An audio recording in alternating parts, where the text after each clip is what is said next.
Opposition رہنما علی محمد خان نے Saint اور قومی اسمبلی میں قائد حزب اختلاف کو سزا جمہوریت کا جنازہ نکالنے کے مترادف قرار دے دی۔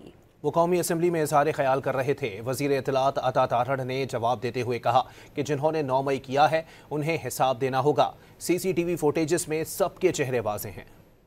اس طریقے سے ایک جمہوریت کا آپ سمجھیں ایک جنازہ پڑھا دیا گیا ہے کہ opposition leader in national assembly, opposition leader in senate, both of them have been condemned for 10 years imprisonment. 9 مئی کیا تھا تو بھگتنا تو پڑے گا۔ ان کو صحیح تکلیف ہو رہی ہے، ان کو بالکل درست تکلیف ہو رہی ہے، اور 9 مئی کی نہ قوم سے معافی مانگی، منصوبہ بندی کے تحت حملہ کیا۔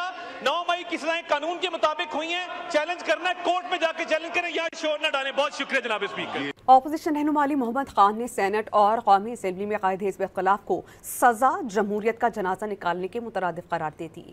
وہ قومی اسمبلی میں اظہار خیال کر رہے تھے۔ وزیر اطلاعات عطا تارڑ نے جواب دیتے ہوئے کہا کہ جنہوں نے 9 مئی کیا ہے انہیں حساب دینا ہوگا۔ سی سی ٹی وی فوٹیجز میں سب کے چہرے واضح ہیں۔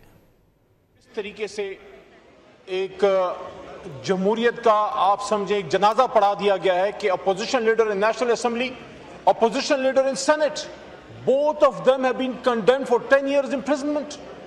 9 مئی کیا تھا تو بھگتنا تو پڑے گا۔ ان کو صحیح تکلیف ہو رہی ہے، ان کو بالکل درست تکلیف ہو رہی ہے، اور 9 مئی کی نہ قوم سے معافی مانگی، منصوبہ بندی کے تحت حملہ کیا۔